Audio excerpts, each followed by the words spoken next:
Hi and welcome to this episode of MHTV. We're in a different location today, not in our front rooms across the UK, but we're in Malta at the moment, over at the Horatio Conference. It finished in Malta yesterday, and we're just waiting for our plane at the airport to head back home. Just wanted to do a quick video, kind of doing some reflections on the conference over the last couple of days, and kind of thinking about what we've heard and what we've seen, and also it's sort of like a prelude to tonight's episode, which is a recording of the session that we delivered on MHTV, so hopefully that will be of interest as well. But first, I'm joined tonight by Dr. Neil Murphy. So hi Neil. Hi, nice to see you, Dave. And do you want to just give some background as to who you are? Yeah, I'm a retired lecturer from Salford University. I worked in the community mental health team for 30 to 40 years and was involved in really about practitioner development, really. Okay, and you're a member of our Mental Health Nursing Journal editorial board? I've been a member of the editorial board for many, many years. Brilliant. And like I say, we've both been at the conference over the last couple of days, and we just wanted to kind of reflect on a few of the messages. So Neil, what was your kind of headline thoughts about the conference? I think it's that I was here about 15 years ago, and things are very similar in European healthcare in many ways, but different. It's a shame that there's still the levels of bureaucracy that stop development and innovation, and that's not only sort of like just in areas like, in particular like Switzerland, but apparently in Germany it's similar as well, and other areas as well.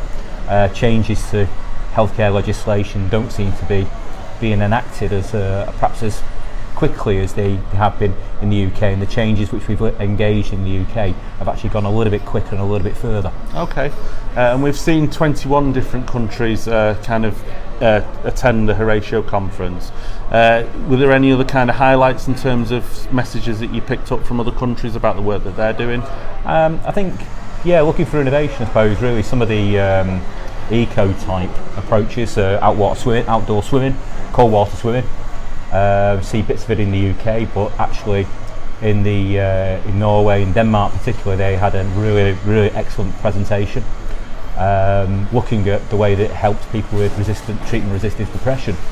Over to not only Dave's fantastic talk at MHTV, of course, which I have to admit it was the best by a long way, and I went to many of the sessions. Another one was around from Michelle Funk around equality, and particularly about the new directives from the World Health Organization, which concerned me rather that we're having to legislate for people with mental health to be heard. That concerned me a great deal. But also from Agnes Higgins about co-production. But the lack of co-production for me was that there was no users there. And I suppose that's one of the features, I think, of this year's Horatio conference, that there was a real kind of lack of user voices, straight from their mouths kind of thing, especially at a time when it was actually mentioned at the conference, an issue that has been kind of kicking off in the UK about stop SIM, and that was actually referenced at this week's conference. In terms of other things, did you pick anything else up while we've been here? A couple of things really. It's about the sharing of ideas, this cross-fertilisation, which we've perhaps lost in the UK now with coming out of the EU. That there are sharing of ideas. For example, one of the processes they're trying to implement in Switzerland is a Dutch model of mental health care and community. Okay. Icelandic are bringing in more CBT, and I've actually engaged with the BABCP, which is quite an interesting concept really, about an organisation that looks at cognitive behavioural work moving into other countries when it's actually patented basically within a Western society and a Western audience. Okay. And obviously, if you're interested in more of what Horatio does, MHNA is a member group of the association, but they have a website, they've got social media, Twitter and Facebook, and they're doing quite a lot of work. One of the reports back was from Professor Thomas Kearns, based over in Ireland, and he spoke about one of the pieces of work that Horatio are involved with in developing cross World Health Organization work on mental health nursing. So we really would recommend people to take a look at that. But like I say, we're now going to move over to a recording from the conference yesterday. That was the session that I delivered on MHTV, and I was joined by Nicky, one of the other MHTV presenters. She was over in the UK, but Kate joined the session via Zoom.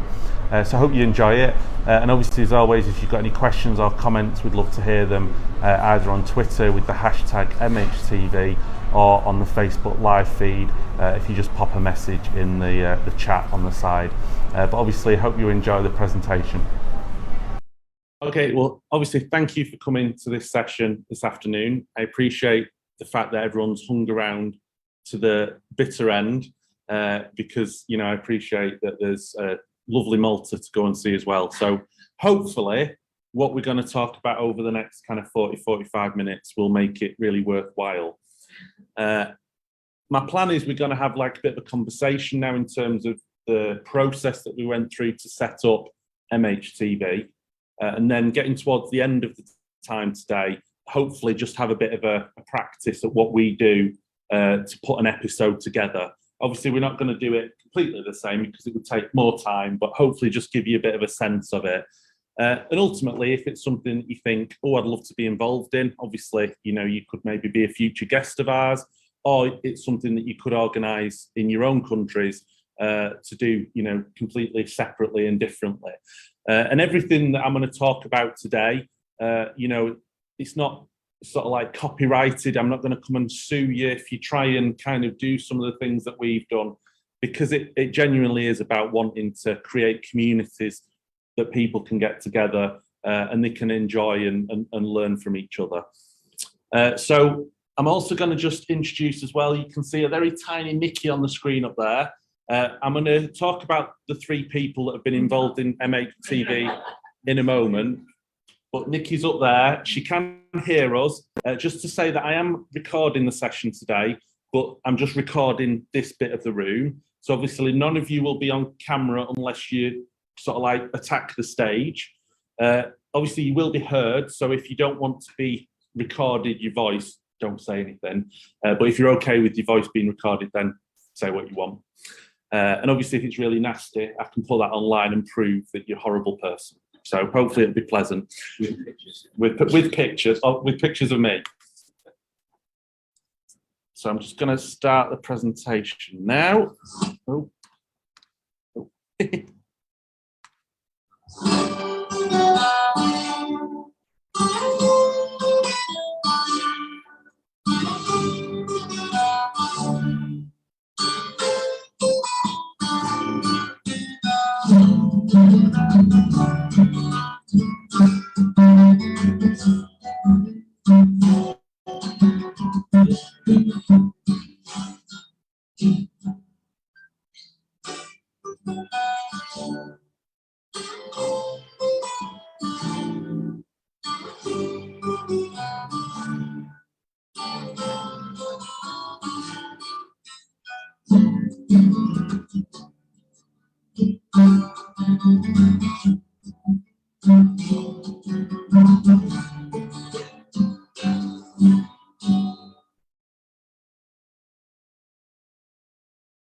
Now, I've shared our theme tune for two reasons. One is because it's how we start every episode, and it feels like quite an integral part of the episode. It's a piece of music that one of our members, a mental health nurse, composed and performed. And also because I know that Nicky's really, really fed up of it. And I think she put on a really good kind of face of, oh, I'm enjoying this moment, even though I'm sure on the inside she was dying a little bit. So yeah, it's done that. Anyway, so what we're here to talk about today is MHTV, how to build an online digital community. And I think when we heard the theme of this year's conference, it just felt like it fitted perfectly, kind of reuniting mental health nurses. And the whole basis of what we did with MHTV was about not reuniting, but bringing mental health nurses together. And obviously we're going to go into a little bit of detail about how hopefully we've achieved that. Just to say that we were hoping that there would have been three of us up here today to make this presentation. Vanessa Gilmartin is a mental health nurse who lives in the northeast of England, in Yorkshire and Humber of England.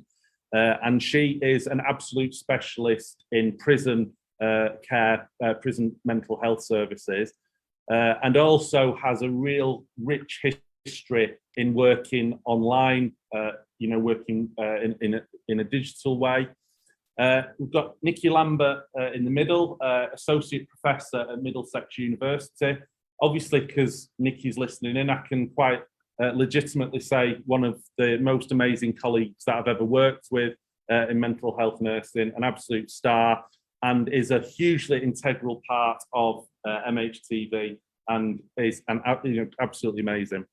I'm sure you'll agree with all of that, Nicky. And then I sort of come in third. I'm Dave Munday. I work for a trade union in the UK, Unite the Union. It's one of the country's biggest trade unions over there.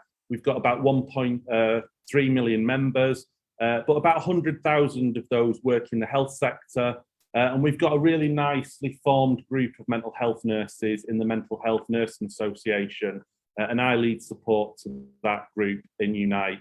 Neil is one of our members. He is on our editorial board of our journal, and he's sort of backing me up today, just in case it goes horribly wrong. So just to give you a brief bit of history about why we kind of came up with the idea of MHTV, is if you rewind back in time, if you can just about remember the distant past before COVID-19, in 2017 and 2018, we ran a few in-person, face-to-face member events at Unite Mental Health Nurses Association. Two of them were in Scotland and one of them was in London.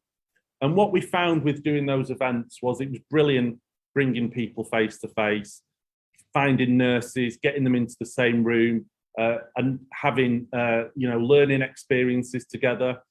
But one of the real frustrations, and especially with the conferences in 2018, was that feeling that the information was locked in the room and it wasn't going any further, and wanting to think about opportunities to get that information much wider. So what we did at that point was invested in relatively cheap technology just to film sessions and to share them live. So we could actually say to people, we'd love you to come to a face-to-face conference, but if you can't come on the day because it's too expensive to travel a few hundred miles, or you can't spend the time away from family because it takes time to travel, or your employer just won't support you to do it, it's fine. You can stay at home and you can watch this stuff live. The other really nice thing about what we did back then is that whatever we did live was also recorded. So if people weren't free on the day, they could watch it at any point afterwards.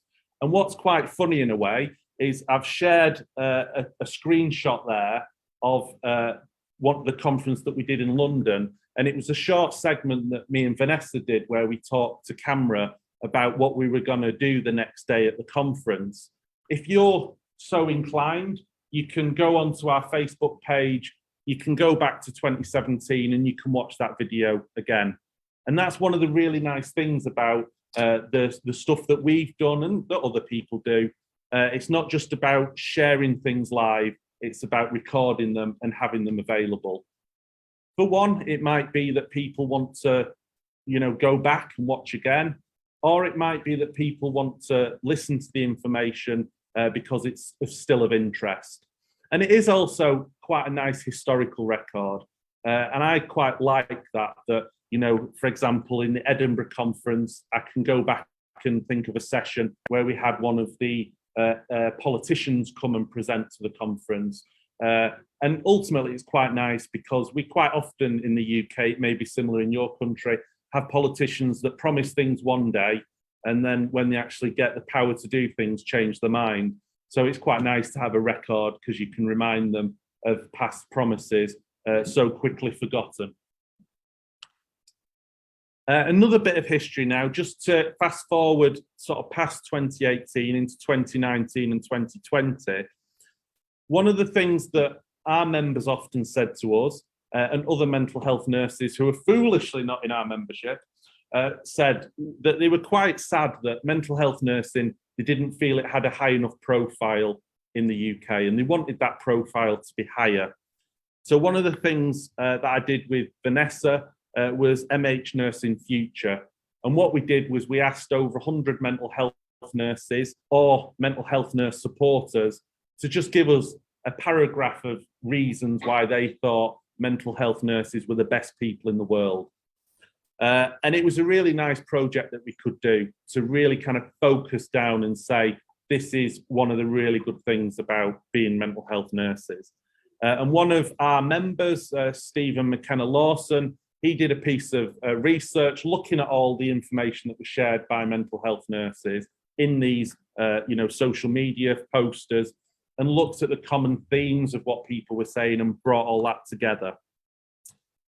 Just fast forward into 2020, you may remember that the World Health Organization decided that they would celebrate nurses and midwives that year because it was their designated year of the nurse.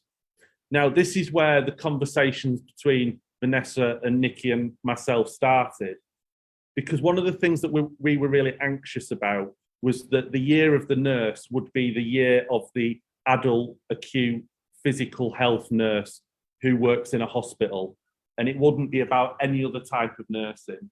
I've not said this yet, which I'm sure Nicky's quite surprised by, but I'm not actually a mental health nurse. I'm a health visitor, so a community nurse that works in the UK, primarily with families with children under 5. So I kind of know in terms of that profession, not really ever getting talked about by people nationally.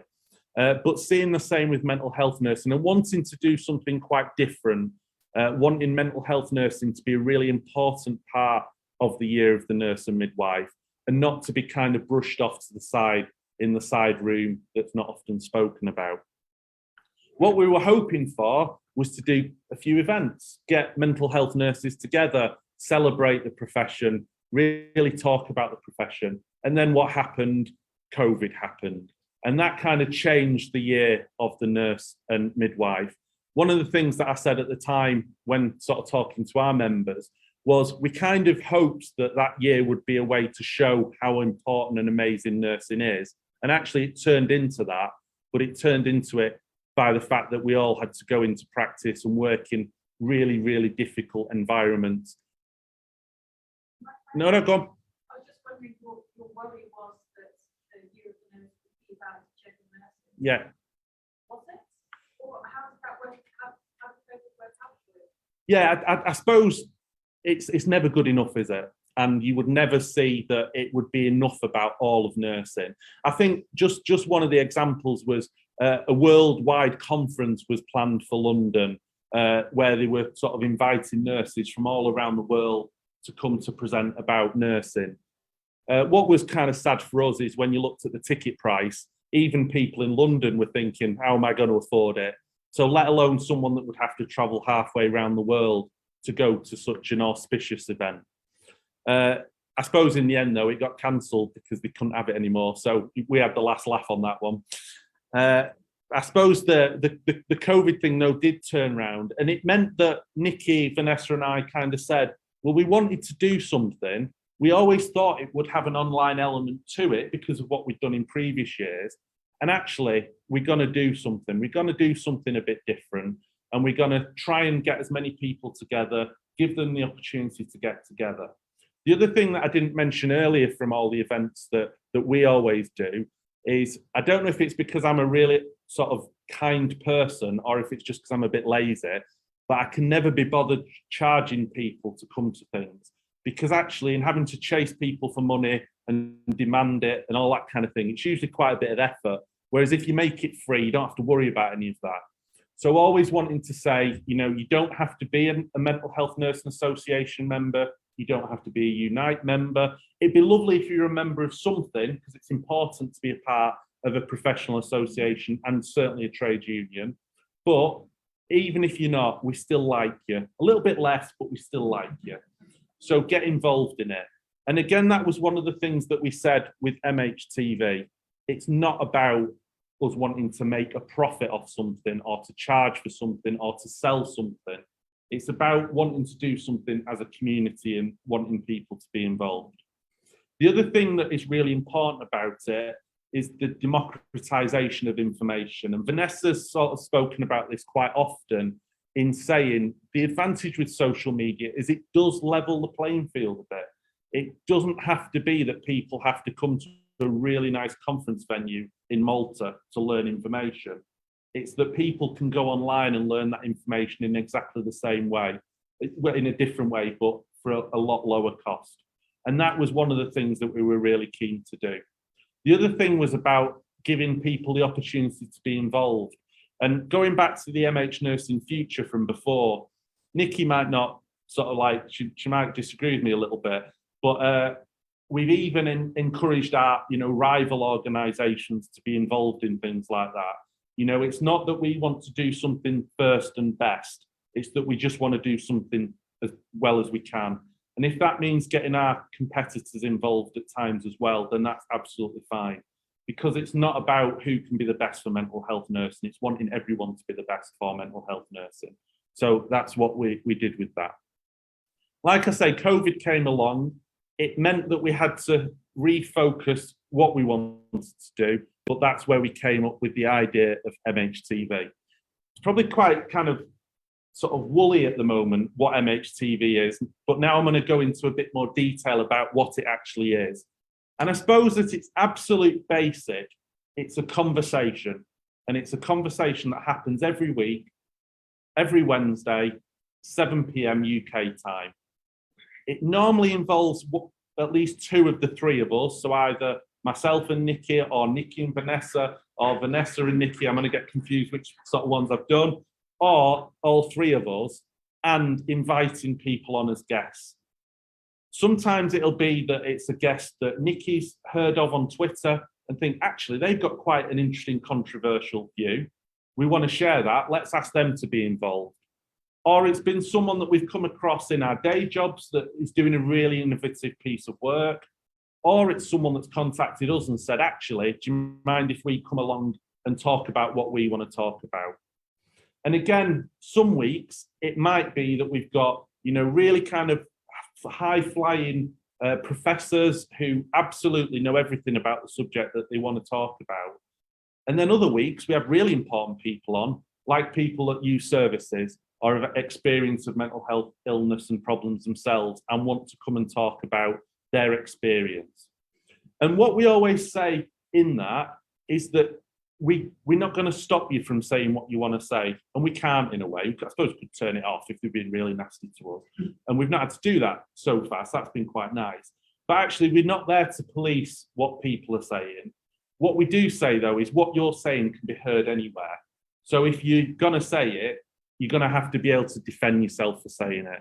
And it's not that we're going to be able to come to your aid if you said something that we disagree with, because we'll say we disagree with it, but it's okay to say that kind of thing.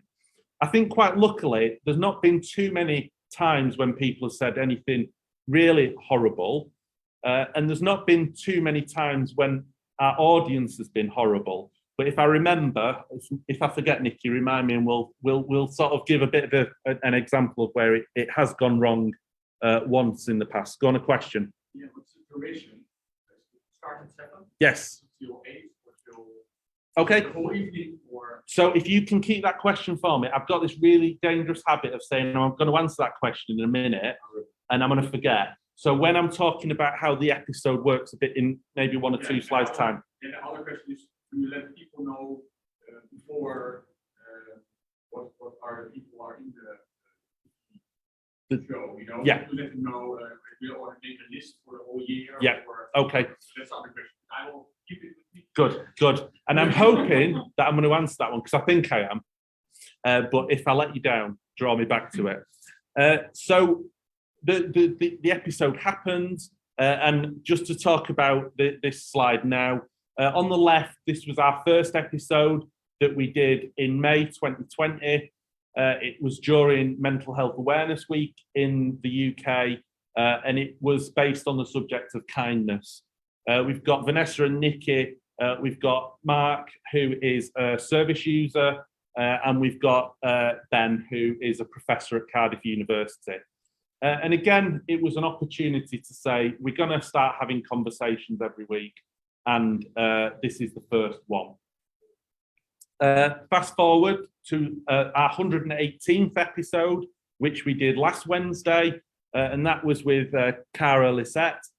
She is quite an active social media person on Twitter, and has done her own blog about her own experiences of eating disorders, bipolar, and of being a human, you know, and of existence, all that kind of stuff. And so, not to particularly show the range of sessions, but just to show that, you know, 118 episodes so far, and we're still hopefully going strong.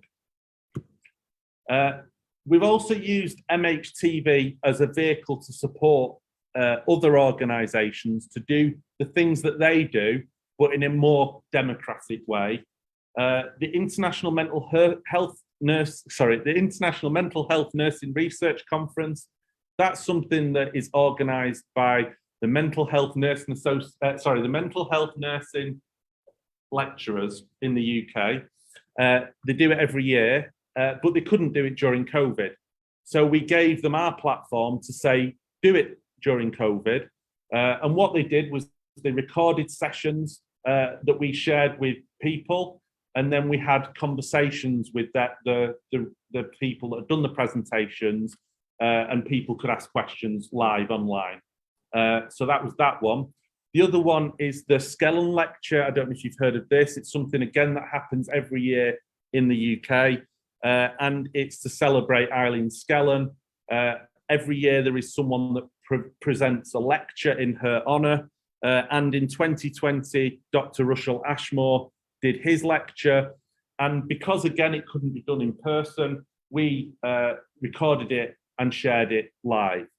And it was really nice to do that, especially because not only does it give you people that would have attended the opportunity to attend, but also it gave people who could never attend the opportunity to listen to it, and listen to it for free. The other thing I want to say about that, and in terms of the conversation and being in Horatio this week in Malta, is how really helpful technology has become. It's so much easier now, and we could do it in 2017 with some effort, but now it's so much more easy to turn up to a venue with a little bit of equipment, with a Zoom account, and to connect with someone a few thousand miles away. So Nicky at the moment is in Canterbury. I think it is right. I sometimes say it's Cambridge, but it's Canterbury, and can get involved in today's session just as if she was sat with us today. And that's great, isn't it? That's such a powerful thing of the process. And just to give you an example, for MHTV, we've had sessions with colleagues that work in Australia, in Canada, in Finland, in Ireland, and I don't think anywhere else beyond the UK shores. But it doesn't matter, does it? You know, it can be as easily done between the living room and the toilet as it can be done between the living room and the other side of the world. So, you know, a really helpful way of doing it. One of the things that I wanted to highlight in terms of what we've been doing is the kind of the targets, and we've never been too kind of strict in terms of saying what we want to do and how we want to do it, you know, being quite flexible. But one of the things that Nicky and Vanessa and myself were quite concerned about was the fact that when you look at mental health nursing, quite often, even though it's a profession that has lots and lots of women in it, it's always the men and the white men and the old, bald white men that talk about mental health nursing and get the most established kind of platforms. Obviously, I'm saying that now as a white male sat next to another white male talking to you about what we're doing, but hopefully what we can kind of say is we practice what we preach in terms of MHTV, that we never have, well, we very rarely have panels that are made up of just men. Quite often we do have panels that are completely female. And when you look at our audience figures as well, what you can see is that about 3/4 of our audience are women. And again, that probably suggests in a way, you know, one of the frustrations of it all, that people have to rely on this kind of way to learn because they can't go to the nice conferences, they can't travel the world and you know, get great grants for everything. But hopefully what we're doing is we're giving all people the opportunity to have a voice in terms of being involved in the project. So coming on to how it works. So we have, like I say, every Wednesday, 7 p.m, we hope to do an episode. We book people in advance, so we don't just phone someone up. Well, we rarely phone people up on a Wednesday at 6 o'clock and say, right, you're on tonight. So what we would do is have people booked in over a matter of weeks and months. We don't often share that information with the audience, mostly because it takes a lot of effort to get that information together in advance. So we don't often give a lot of notice about what we're doing. But what we hope we do is, because of the regularity of it happening every Wednesday, then, you know, it does get people into the habit of thinking, well, something is going to happen. The other thing, obviously, to say is it's all recorded, and we'll talk about where it's recorded in a few minutes. So anyone can watch it live on a Wednesday at 7 p.m, or they can watch it on a Sunday night at 2 o'clock because the taxi's not turned up when they're out, you know, for a night out. Absolutely flexibility for when they watch it. So the kind of the technology side of things, it's really simple actually, and anyone can do this. Zoom. So you've got a Zoom account. You give the information for what room you're using for that Zoom room that day. The person joins, the guest joins, and the presenters also join all at the same time. Normally, what Nicky or Vanessa will do is have a conversation with the guests in advance of the session. So once we've booked a session in, we'll say to that guest, do you want to have a conversation before the day or on the day? If they want to have that conversation before the day, maybe a couple of weeks, Nicky or Vanessa will meet with them online and just talk them through the process, and also get usually 3 sort of headings for things that will be covered that session. So when we've then done that, we then meet again on the Zoom room on the Wednesday at 20 minutes before going live. It means everyone's got the opportunity to know it's working, that the video and the audio is working. I'd say 8 times out of 10, it works without a problem.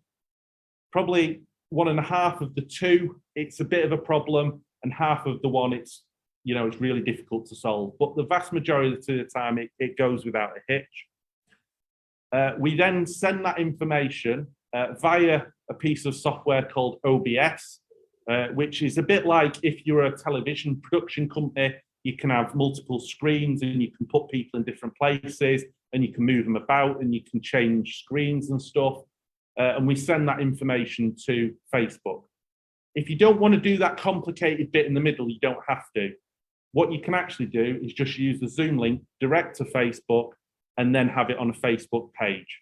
And so that's what we do every week, 7 o'clock, the Unite MHNA Facebook page has the video starting live of our presenters and the guests, and they have that conversation. That then gets shared with the world. So there's problems with Facebook, but one of the really good advantages of it is that anyone in the world that has access to Facebook can go to Facebook and watch the episode. Doesn't matter where they are, as long as their country allows access to it, they can watch it.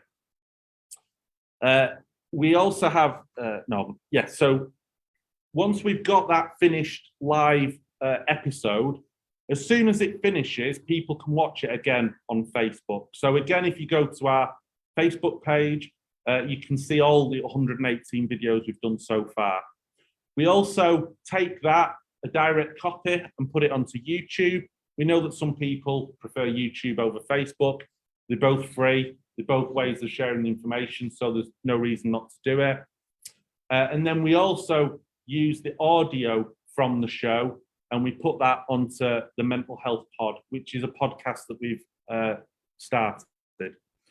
So again, it's really good for us because it's easy to do. It's really good for our people watching because they've got different ways to watch and listen to it.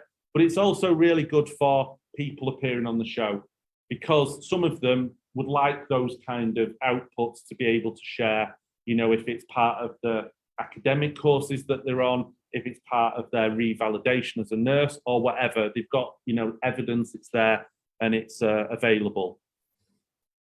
So the only thing that we have to pay for in terms of the process so far, obviously the technology, which I know some of it can be quite expensive, but most people now have a phone that will do video and connect to the internet.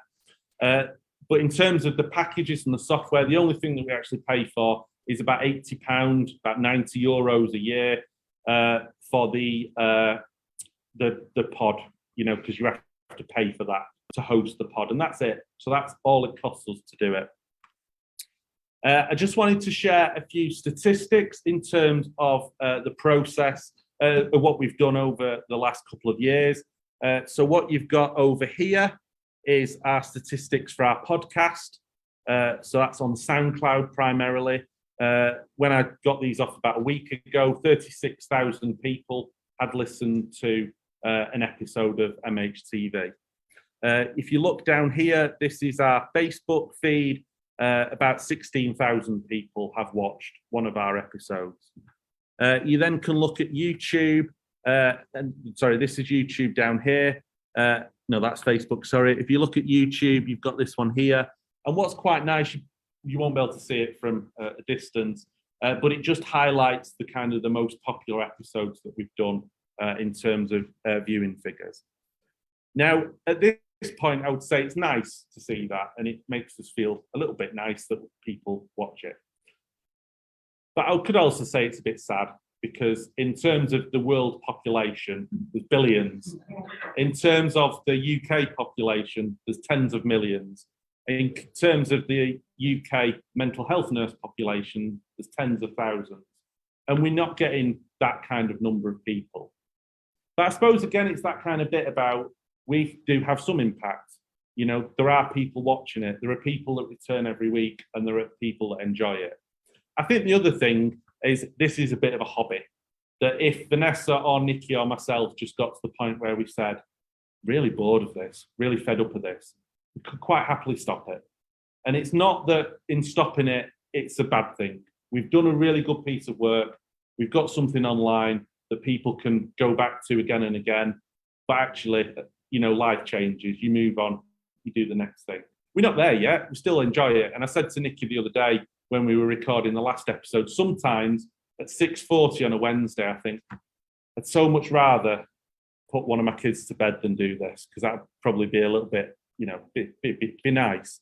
But then when 7:45 comes round and we've done a really enjoyable episode, and I've really enjoyed talking to someone or listening to someone, or we've had a really nice meaty question from a student mental health nurse about the episode that we've put out, then it does change it all, doesn't it? It does make you feel really, really positive. And hopefully Nicky and Vanessa feel the same, that it's awful to do stuff you don't want to do. We're doing this because actually we genuinely enjoy doing it. Now, what I wanted to do next was a little bit of a practice. I think that we finish at 1:15, so I reckon we've got 5 or so minutes, or maybe 10 minutes. But because we've actually not got too long, if this is a disaster now, it doesn't matter and we can just give up on it. But before we do that, did I answer the questions that you had? The duration. So it starts at 7. We genuinely get to about 7:40 p.m. and we kind of say to the guests, we're going to wrap up now. What we do before the session starts is just say, have something in the back of your mind, or 2 things in the back of your mind that you're going to say at the end. Because what we'll do towards the end is say, you've got a final thought. And what we also try and do is say, if you can think about kind of a positive final thought, then that's really helpful. Because often we can discuss things that are really negative or really difficult, or, not always the most jolly things in the world. And it's not that we want people to make stuff up at the end or to, sing a jolly song, but actually think about something that can be positive. And it might be that we say to someone that's there as a service user, just think about one message that you can give to a mental health nurse, that if they have that in the back of their mind next time they support someone, might actually make a difference. Just something like that. So yeah, about 45 minutes. But the other advantage that we've got is that we never say it's going to run this length of time. So if the session's amazing and it's absolutely still going strong after 45 minutes, we can go a little bit longer. But if we're all a bit fed up by 35 minutes, then, you know, we can wrap it up by then. I think what is always amazing, and it certainly amazes me, because I'm rubbish at the bit that we're going to practice in the middle. Nicky is an absolute star of this stuff, so that's why Nicky's going to join in. I'm rubbish at having those, you know, getting those conversations and keeping them going and reflecting and all that. Even though I'm a nurse, it's just not my skill, really. I like being behind the camera, doing the IT kind of stuff. But that kind of bit about, it's so shocking how every time the guest will say, I really enjoyed that, and there's no way that was 45 minutes. It just feels like, even though it's really stressful at the start, it feels like it happens and it's natural and it's enjoyable. And the way that I often describe kind of Nicky and Vanessa is, I don't know if you have the opportunity to watch any UK telly, but it's not the Jeremy Paxman, so the hard-hitting political interview of, you know, you tell me why you're doing this horrible thing. It's much more the collaborative, conversational, kind of enjoyable conversation to get through subjects. And again, that's where Nicky is really, really good at that. So like I said before, what we try to do before the episode starts is have an opportunity to have a conversation with a guest. So I want someone to volunteer as a guest. So someone volunteer. You're just going to come here, you're just going to talk to Nicky, and that's it. And if you're rubbish at it, it doesn't matter, because we're going to finish in 10 minutes. Yeah, come on. Right, you okay, Nicky? Yeah, is there anything good, you want thank to you. say that I've not said? I think one of the big strengths is, while our guest is coming to get comfortable, some of the things I think that are really important are that we've been able to talk about some really important topics. So when things like Black Lives Matter was being talked about, when we have things like LGBT weeks, when we talk about things like hair racism for nurses, that's really important, because one of the big issues I think in practice at the moment is often senior nurses are so busy. They're working, and they're doing a lot of task-orientated things. And so the kind of conversations that I had as a young mental health nurse growing up, they're not so easy to have anymore, because there isn't anybody who's been around a long time to talk to you about it. And so I think one of the things that's really exciting is the opportunity to bring people in, bring researchers, people with a lot of theory background, people from different types of mental health nursing, people from adjacent careers, service users, and we've had musicians on, you name it. If somebody has a passion about mental health, then we'll bring them on to talk about it. And I think it's really important for nurses to be able to be really good practitioners, but also to know who you are as a nurse and what your understanding of the job that we're trying to do as mental health workers is, why we're trying to do this type of work. And I think that kind of sense of community is so important. And one of the things I think that makes it really interesting as well is the questions that we get. It's quite hard. I mean, I really hate having to put my hand up in a big room and ask a question, but online it's very different to type a question. And we get a lot of particularly early practitioners and students who watch, who ask the questions that maybe they don't have space to ask anywhere else, about how do you handle this? What's your understanding of this? And we also had somebody who was asked about Heidegger and managed a really coherent response. So congrats to that guest. So should we get started? So we have a lovely guest. Can I ask your name, please? I'm Shuna. Shuna. So normally, obviously, I would know you because I would have tracked you down, or Dave would have rounded you up, and we would have been looking, and we do look constantly in our practice areas and online to see who's out there talking about mental health, who has a particular passion or an interest. So what sort of work do you do? What's your area of specialty? Well, I'm a clinical nurse specialist working in the Netherlands, and yes, areas of interest. At the moment, I'm working on projects around reducing coercive practices on wards, but also with community teams, their involvement in that. And I'm working on a project doing more recovery-oriented care in our long-term facilities, so our supported housing and long-term wards. That's absolutely straight up our alley. I'll be very surprised if you're not sucked into a proper episode very shortly. So one of the things I think that we would obviously want to talk about is the work that you do, and if you've got any resources that you would want to point people alongside. So I would take a note of those as well. And that's one of the things that's really, I think, really helpful. Is I can't remember how many times I've been in conversations where I've heard someone speaking about something and thought, oh, if only I knew what have had a link to that. So one of the things that we do is when especially you're talking, you mentioned a research policy or an article or something, we tweet it out at the same time so that people have the resources as we go, and it makes it a live session so that people can follow up their interests. Because I don't know about anyone else, but I've got like a load of PDFs that I promised myself one day I will read. I'm not reading them. So it's really interesting and important, I think, to have that flexibility in a conversation. So that's one of the things that we would do at the start. Think about the 3 areas that you wanted to explore, and then if there's anything you particularly wanted to point out. So would you think that you were comfortable on camera? Was it something that would be a concern to you? Well, it's always a little bit scary, but I think it's a case of the last 3 years have made it a little bit more reasonable to do. And at least I can go to the hairdressers every so often now, which I couldn't do 3 years ago. So I was just watching myself on camera with my hair getting wilder and wilder. So yeah, we've lived through some strange times. We have, yeah. So it's something that I wouldn't say I'm comfortable with, but I'm not as uncomfortable with as a number of years ago. And I think you've hit on another point there as well, which is to put someone in front of a room of people to speak is actually quite stressful, and for students and maybe for service users, it's a lot to ask. Whereas to be on a Zoom call like we all are every day is a very different experience. And so what we would do is we use the chat function, which no one else can see, but we would have the chat function with the 3 areas for us talking about, so you know where the conversation is going to go, but it's not weirdly planned. We would also be, I would be talking to you in a very kind of conversational tone. So I'd meet you probably 20 minutes before, and we'd be chatting away and then go live, so that it's not that sudden break. So if this is something that you guys are going to do for yourselves, it's really important to meet the person sort of 10 minutes before.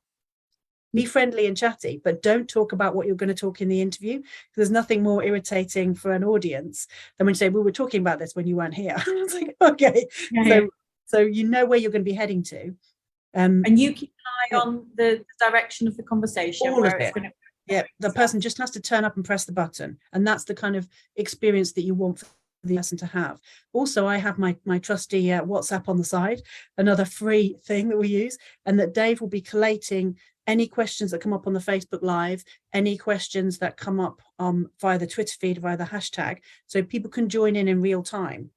And that's really helpful for if something's come up and people haven't maybe been as clear as they might be, or someone is really enthusiastic. And one of the lovely things is when people say, oh, that's right, I love what you're saying there. And you can actually feed it back to the person in real time. You can ask questions as you go along in a much more kind of natural way, rather than waiting till the end. So we take care of all that side of things too. And if you guys were going to be doing this kind of conversation, I think it's a very helpful thing to have like that team backing you up, so you don't have to keep looking away to bring questions in. And the other thing is, not all questions maybe are well timed. And I'm not suggesting for 1 second that it's happening at Horatio, but I don't think I've ever been to a place where someone didn't ask a question that seemed completely the wrong time for that question, or a bit random, and you can put those in a place that they're a bit more helpful as well, so that you sculpt the question as you go along a little bit, which I think is useful. And the other thing, as Dave said, he would say that we would be coming to the end about 40 minutes in. So is there anything that you would like to say about, particularly like a message that you would want to give about kind of the way that we provide care, the one things that we could do to be less restrictive in the way that we do that? If there's one message you'd like to get across, what would it be? It would be something about sharing responsibility, not pulling it all towards you as a mental health professional. I think that's something that kind of connects all the sort of the projects that I'm working on at the moment, and it's a kind of around that sort of narrative around who's the expert. So one way we're saying, oh no, we're incorporating all different areas of knowledge, and on the other hand we're saying, but I'm going to decide this for you. And I think it's in the long-term care, it's a little bit kind of smothering with love sometimes, and in coercive care it's maybe out of concern, but it feels less fuzzy, I think. But I think we have to be really careful about what we're doing, and that it's effective, and that we don't have, as a mental health care professional, we don't have the ultimate responsibility for everything about the people who are coming to see us. Yeah. So, yeah, no, it's a brilliant message, and absolutely want to really unpack. And I think just from that brief statement, we've got loads of conversational topics that if we were to present it formally, it would feel like a lot of other conversations have happened. But having a conversation, we might talk about, first of all, a definition for what coercive care is. What is it about nursing that makes us take power? You know, why can't we let that space flourish? What's going on there? We could be talking about, you know, our history, the nursing history that has led us down this road. We could be looking at innovative practice that's going on. We could be looking at change theories and change management. So the conversation would flow, and that's why the time goes so fast. So absolutely, we're going to be taking your details and snagging you for later, I hope. Coming soon to an MHT episode near you. I can see that we're running quite low on time now, which is pretty much the thing I always say about 40 minutes in. And so I guess what we'll look to then is to draw any last questions in, to tease out anything that's really not clear, to point people in the direction of resources. But also, I think, and one of the things you were talking about as well was this, you know, what can we do? That really, that always comes up. And I think often in professional contexts, we don't bring it down to what can I do? What can my organization do? What do I need to be aware of? So that's something that we would probably finish with. And I think it's one thing we really aim to do is to make people working in mental health to feel powerful in a really positive way. Because I think there's a lot about working in complex systems that can make you feel that you're not responsible for yourself and for your practice, for what comes out of your mouth or how you look at people or how you smile or how you engage. And so we really do try and bring people to the fore who actually give those messages about real pride in what you do and doing an excellent job. So is there anything you'd like to say before we finish up? No, I don't think so. All right. In that case, I would say you've been a fantastic guest, and thank you very much for being such a good sport. When coming to the front when you don't know what people are going to do to you is a beautiful thing. What a gift. It's very lovely to see you. Bye. Okay, So bye. So just let me get the presentation back. Just to say, obviously, we have hopefully given you a really good snapshot over about 45 minutes of how MHTV works. Hopefully you might be interested in looking at it in the future. There's a few QR codes that you can just use your phone camera on just to get a direct link to our podcast. But obviously, if you also follow Unite MHNA on either Twitter or Facebook, we're constantly spamming people about MHTV, so it's absolutely sort of fine to do that. And just in terms of finishing today, obviously want to say a huge thanks to Nicky. You know, I think it's always really good to surround yourself with excellent people, and Nicky is definitely one of those people, because what she just did now, she makes it look really easy. There was no way I could have done it to the same kind of quality. So if you want to do stuff like this, find other people that are excited and want to do it too, but have got really good skills and can get involved. And without further ado, thanks for coming to our session today. If you want any more details, come and have a quick word now, or just contact me online. Okay? Thank you, Nicky.